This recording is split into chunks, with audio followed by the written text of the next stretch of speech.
Step away from the vehicle. Hands on the roof. Now. Officer, this is my car. I'm loading groceries. I've committed no crime. We got a call. You fit the description. Turn around or I'll You have no probable cause. This is an unlawful detention. Last warning. On the ground now. Discharge that weapon and you will be assaulting a federal property. Officer Kyle Rourke had been patrolling the streets of Richmond for 6 years when he made the decision that would implode his career and cost the city's taxpayers $4.1 million. At 32 years old, Rourke walked with the swagger of a man who believed the badge on his chest granted him immunity from consequence. He was known in the precinct for his proactive policing style, a euphemism his supervisors used in performance reviews to describe a pattern of aggression that bordered on harassment. He had received 7 prior complaints about his conduct, mostly involving rudeness and intimidation, but the police union had successfully argued them down to minor misunderstandings. Rourke had convinced himself that he possessed an instinct for sniffing out trouble, a sixth sense, that was in reality little more than a collection of unexamined biases. He believed he was the thin blue line standing between order and chaos. He was about to find out that he was actually the chaos. Before we dive into the details of this catastrophic Tuesday afternoon, let me ask you, where are you tuning in from today? If you believe that accountability is the cornerstone of justice, please hit that subscribe button. We bring you these stories because the truth deserves a witness. It was 2:15 p.m. on a bright, unseasonably warm Tuesday in October. The sky was a piercing blue, the kind of autumn afternoon that makes people pause and appreciate the season. The parking lot of Oakwood Market, an upscale grocery store in the affluent West End district, was bustling. Oakwood Market was the sort of place where the produce was organic, the cheese was imported, and the clientele drove vehicles that cost more than most people's homes.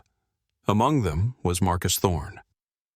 At 58 years old, Thorne was a man who commanded a room without raising his voice. He stood 6'2", with graying hair, close-cropped, and a posture that spoke of decades of discipline.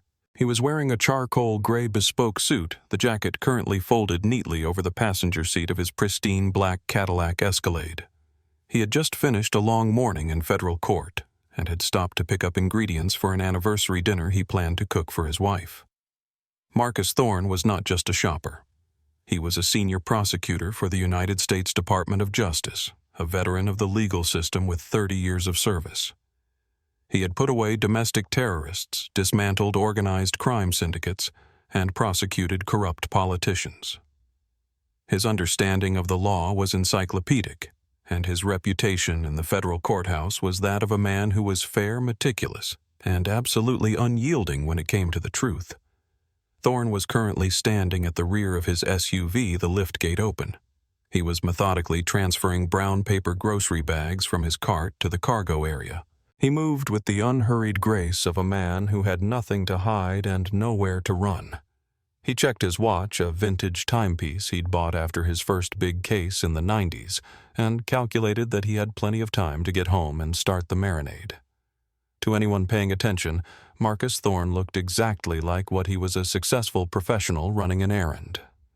But to Officer Kyle Rourke, who was idling his patrol car 2 streets away, and to the man watching from the manager's office of the Oakwood Market, Thorne was simply a suspect waiting to be identified. The stage was set for a collision between competence and arrogance, between the rule of law and the abuse of power. And it would all start with a phone call made by a man who couldn't imagine that a black man in a suit belonged in that parking lot. Silas Vance, the 38-year-old manager of Oakwood Market, prided himself on running a tight ship. He had been transferred to this location only 4 months prior and was desperate to prove his worth to the corporate owners.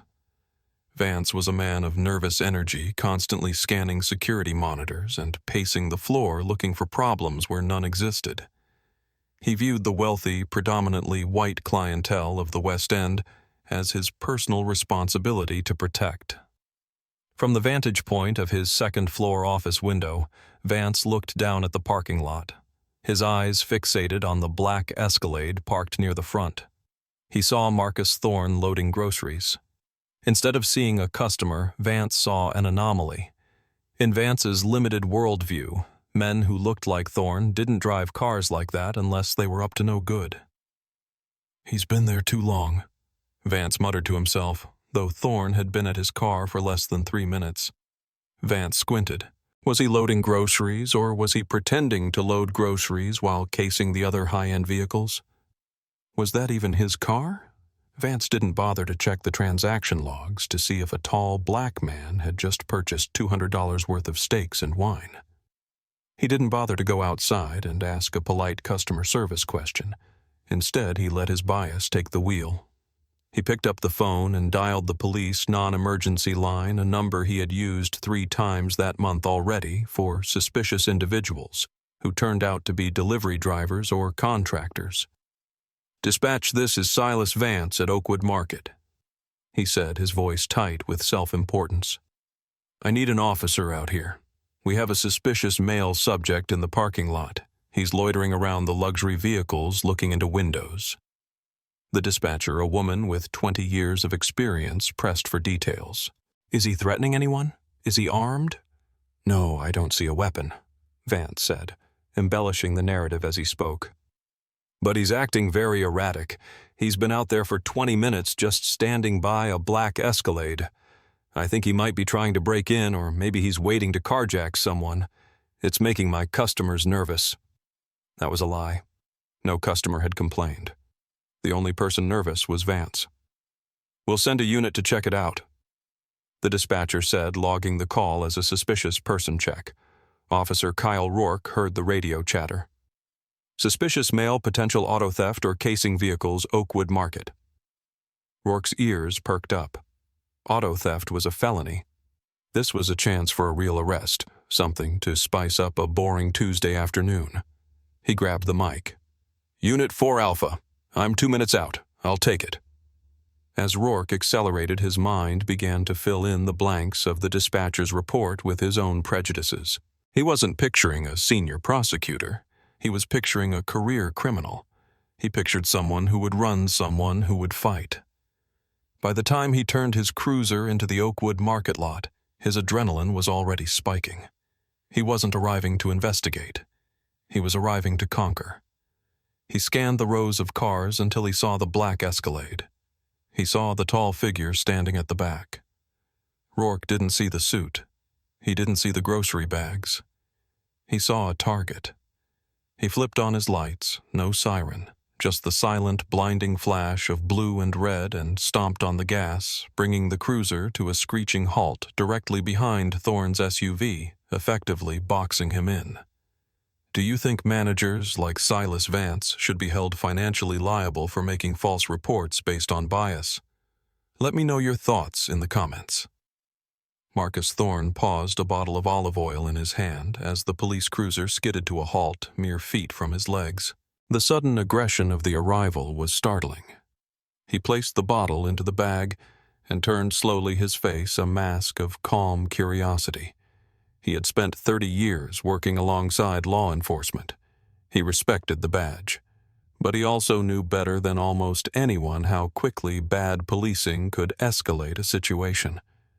Officer Rourke threw his door open and stepped out. He didn't adjust his belt or put on his hat. He marched toward Thorne with his hand resting ominously near his holstered sidearm.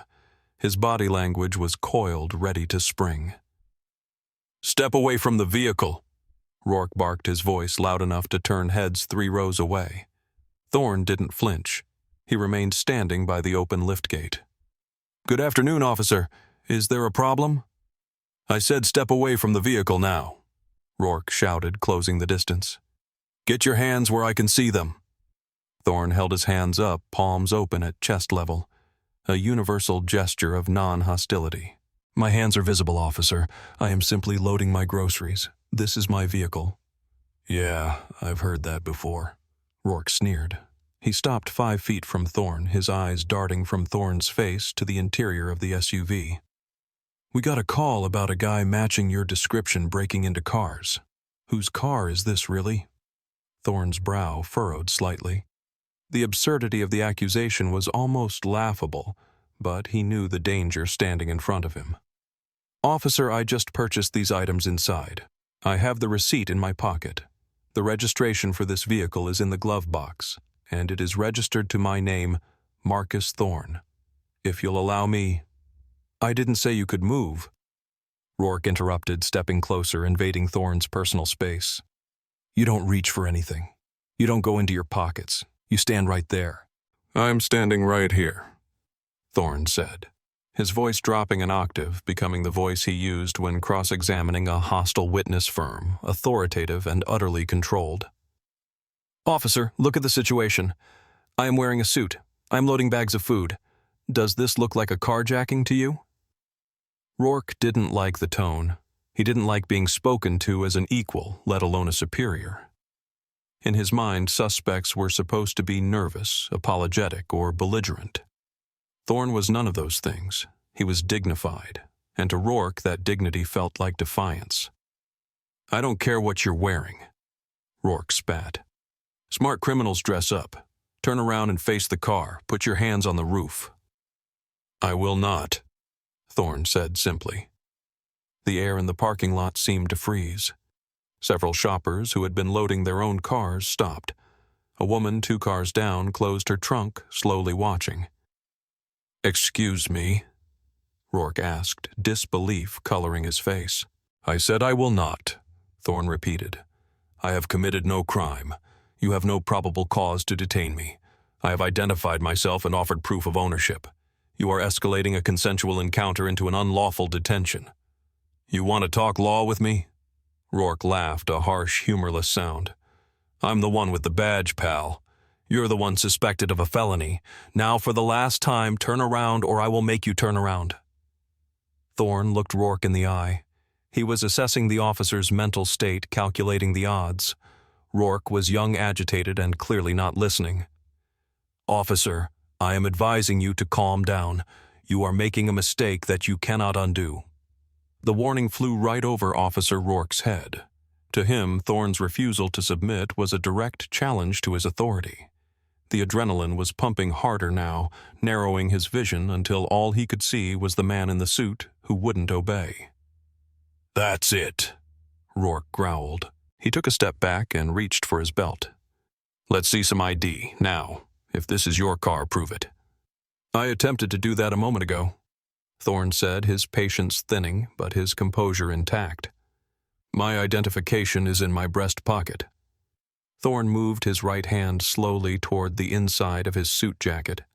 It was a deliberate telegraphed movement designed to show he was not a threat. "Don't you do it!" Rourke screamed. His hand flew to his holster.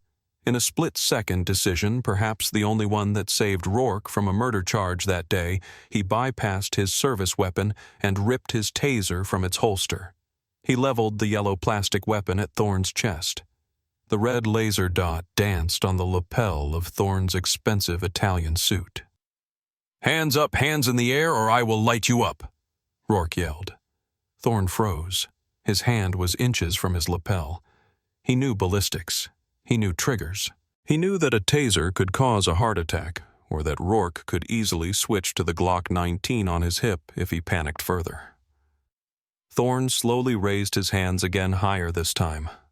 "Officer, listen to me very carefully. I am a senior federal prosecutor for the United States Department of Justice. My credentials are in this pocket. If you discharge that weapon, you will be assaulting a federal officer." Rourke hesitated for a fraction of a second. The words "federal prosecutor" hung in the air. But Rourke's bias was a powerful filter. It rejected the information instantly. A black man in a grocery store parking lot claiming to be a DOJ big shot, impossible. It was a bluff. It had to be a lie. "Yeah, and I'm the police commissioner." Rourke mocked, his finger tightening on the trigger. "You're a liar. You're resisting a lawful order. Get on the ground on your knees now." "I cannot get on the ground," Thorne stated. "I have bad knees, and this pavement is dirty. I am telling you again, verify my identity. Call your supervisor. Do not do this." "I'm done asking," Rourke said. He holstered the taser and surged forward. He had decided that physical force was the only language this suspect would understand. Thorne braced himself. He didn't fight back. He knew that would be a death sentence, but he didn't make it easy. He stood like a statue, rooted to the earth. Rourke grabbed Thorne's right arm and wrenched it behind his back. The force was unnecessary and excessive. Thorne felt the tendons in his shoulder strain, but he didn't cry out. He maintained a stoic silence. "You're under arrest for resisting obstruction and suspicion of auto theft." Rourke panted, struggling to maneuver the larger man. By now, the audience had grown. A circle of onlookers had formed. Phones were out. The red recording lights were blinking. The scene was being captured from at least 4 different angles. "Look at this." Rourke shouted to the crowd, trying to control the narrative even as he lost control of the situation. "This guy thinks he can refuse lawful orders. Back up, everyone, back up." Thorne spoke clearly, directing his voice not to Rourke but to the phones recording him. "My name is Marcus Thorne.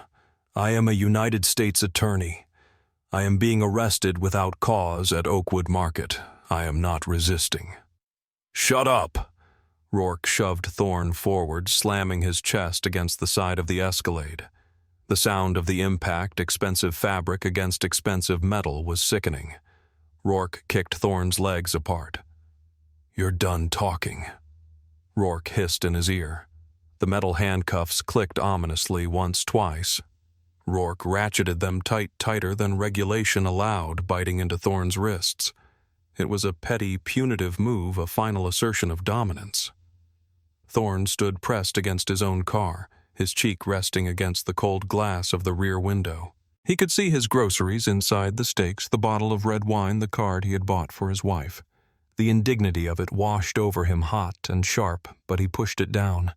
He needed a clear head. He was already building the case file in his mind. Count 1, unlawful detention. Count 2, assault. Count 3, deprivation of civil rights under color of law. "You have the right to remain silent." Rourke began to recite the Miranda warning, rushing through the words as if they were a nuisance rather than a constitutional bedrock. Rourke spun Thorne around. He reached into Thorne's jacket pocket, the one Thorne had tried to access earlier. He pulled out a slim leather wallet. "Let's see who you really are," Rourke muttered. He didn't open it. He didn't look at the ID. He was so convinced that the wallet would contain nothing of value, or perhaps a fake ID, that he simply tossed it onto the passenger seat of his patrol car through the open window. "Hey," a woman from the crowd shouted. She was a middle-aged soccer mom type, holding her phone steady. "He told you who he was? Why don't you check his ID?" "Mind your business, lady, or you're next," Rourke threatened, pointing a finger at her. "This is public property." A man in a business suit chimed in. "We have a right to record. That man hasn't done anything wrong." "I'm securing the suspect," Rourke yelled.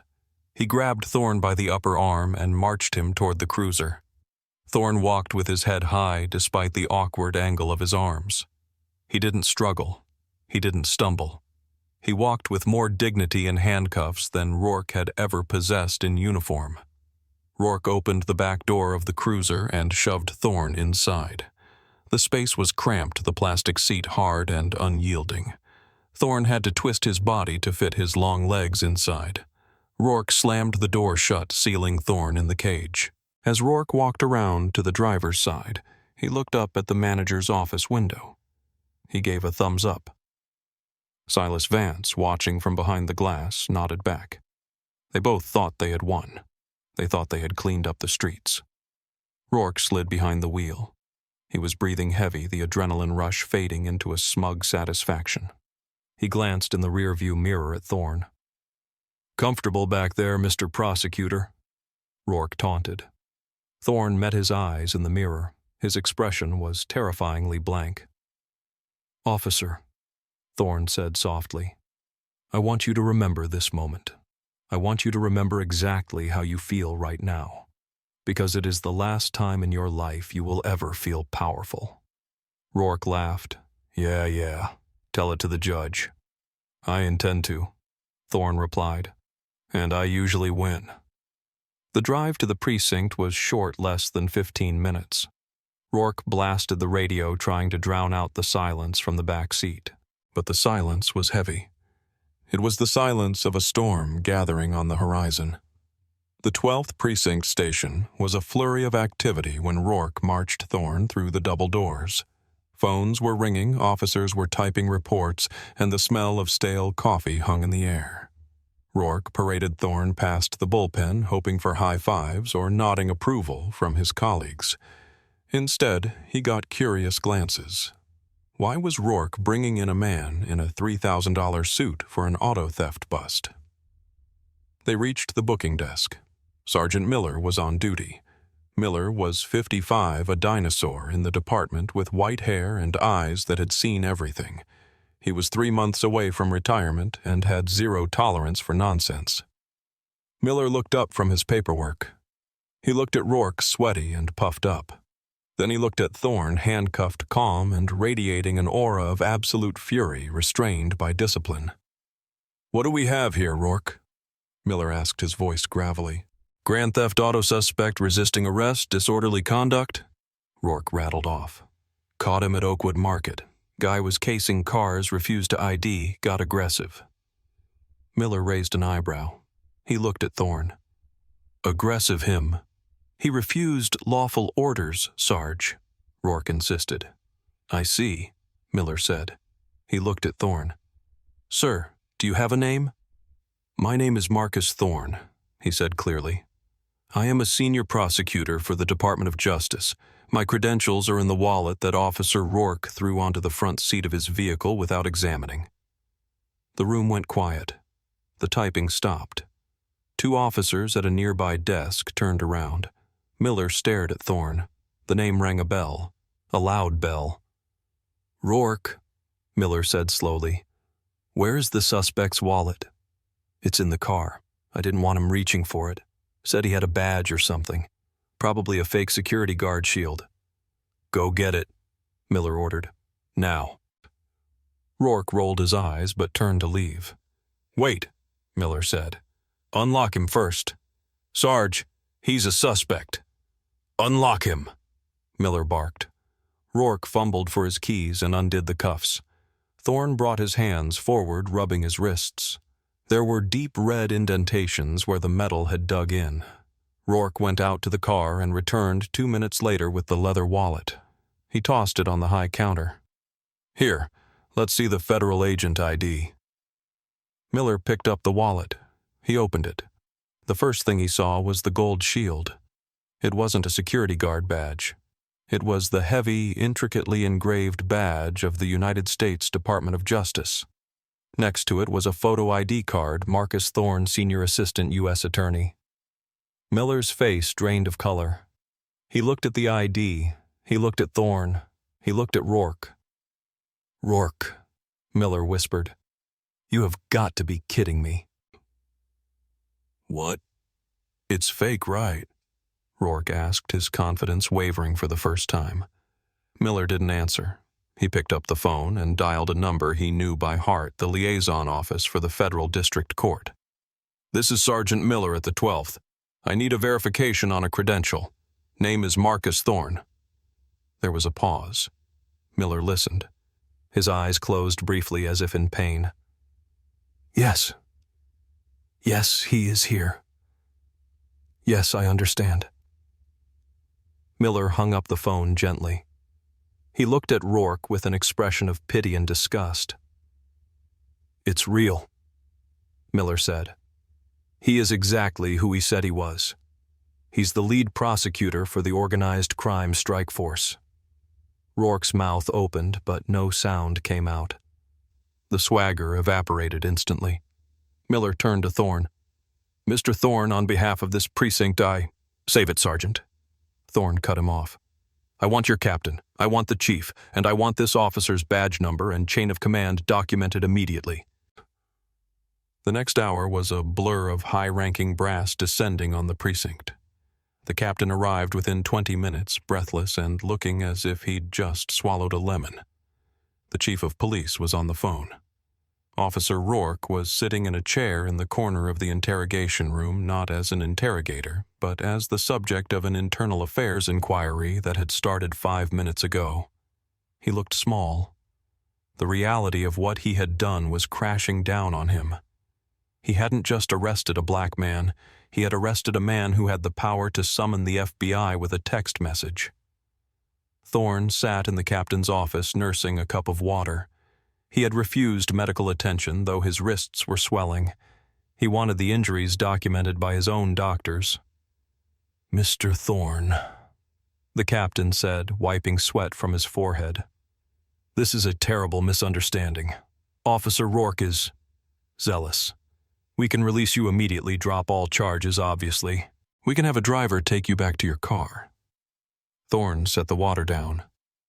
"Captain, do not insult my intelligence. This was not a misunderstanding. This was profiling, pure and simple. If I were white wearing that suit loading those groceries, Officer Rourke would have waved as he drove by. Instead, I was assaulted. We will handle this internally," the captain promised. "You will," Thorne agreed. "But I will handle it externally. I want my property returned. I want the body camera footage preserved. And I am leaving here to call my attorney." As Thorne walked out of the precinct, a free man, but a furious one, the internet was already doing its work. The video taken by the soccer mom had hit social media. It was titled "Cop Assaults DOJ Prosecutor for Shopping While Black." It had 50,000 views in the first hour. By the time Thorne got home to his wife, the anniversary dinner ruined the steaks likely spoiled in the impounded car. It had 1 million. The comments were a landslide of outrage. He showed his hands. He was calm. How does a cop not check ID before arrests? Fire him. Arrest him. The next morning, the press conference was not held by the police department. It was held by Marcus Thorne, standing on the steps of the federal courthouse, flanked by civil rights attorneys. His wrists were bandaged. "Yesterday," Thorne told the assembled bank of microphones, "I was reminded that no amount of education, no title, and no suit of clothes protects a black man from the presumption of guilt. Officer Rourke didn't see a prosecutor. He saw a predator. And because of that, he violated his oath." Back at the station, Rourke was called into the chief's office. He walked in a cop. He walked out a civilian. He was placed on unpaid suspension pending termination. His gun and badge were taken. As he walked to his personal car, he checked his phone. His face was everywhere. His name was a hashtag. The wheels of justice usually slow-moved with terrifying speed when the victim was one of their own. The lawsuit filed by Thorne against the city of Richmond, the police department officer Rourke, and Silas Vance and Oakwood Market's parent company was a masterclass in litigation. Thorne didn't just sue for wrongful arrest. He sued for deprivation of rights, defamation, assault, and battery. He subpoenaed Rourke's entire disciplinary history, exposing the 7 previous complaints that had been swept under the rug. He subpoenaed Silas Vance's call logs, proving a pattern of biased reporting. The city's lawyers took one look at the evidence, the video of Rourke screaming at a calm man, the refusal to check ID, the illegal tightness of the handcuffs, and raised the white flag. There was no defense. It was indefensible. 10 months later, the settlement was announced. The city of Richmond agreed to pay Marcus Thorne $4.1 million. Oakwood Market settled separately for an undisclosed sum, rumored to be in the high 6 figures, and announced a new nationwide training program on unconscious bias for all management staff. Kyle Rourke was fired. The police union, seeing the public tide, declined to fight for his job. He was decertified by the state board, meaning he could never work as a police officer again in the state. Last heard, he was working for a landscaping company in another county. Silas Vance was terminated from Oakwood Market the day the lawsuit was filed. He issued a tearful apology on social media, claiming he didn't mean any harm, but the internet is not forgiving. He remains unemployed in the retail sector. Marcus Thorne donated $1 million of his settlement to a legal defense fund for indigent defendants, people who get arrested just like he did, but who don't have a badge or a law degree to protect them. He returned to work at the DOJ, but things were different.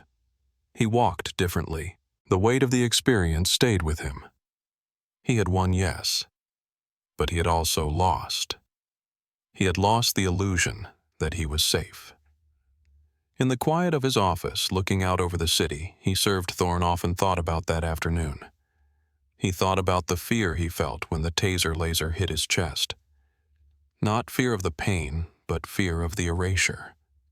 Fear that he would become just another hashtag, another unexplained tragedy, his life's work wiped away by a split-second decision of a man who refused to see him as a human being. This story ended with a payout and a firing, which is more justice than most receive. But money doesn't heal humiliation, and termination doesn't undo trauma. What happens when the next Officer Rourke pulls over someone who isn't a senior prosecutor? What happens when the victim is a teacher, a nurse, or a student? That is the question we must ask ourselves. We cannot wait for the victims to be powerful before we demand that the system be just. Whatever happened to innocent until proven guilty? Should officers be personally liable for civil rights violations? Drop your answers in the comments below. If you believe that stories like Marcus Thorne's need to be told, if you believe that shining a light on injustice is the first step toward fixing it, please like this video and share it with a friend. And don't forget to subscribe. We are building a community here that demands better. Until next time, stay safe, stay aware, and keep watching.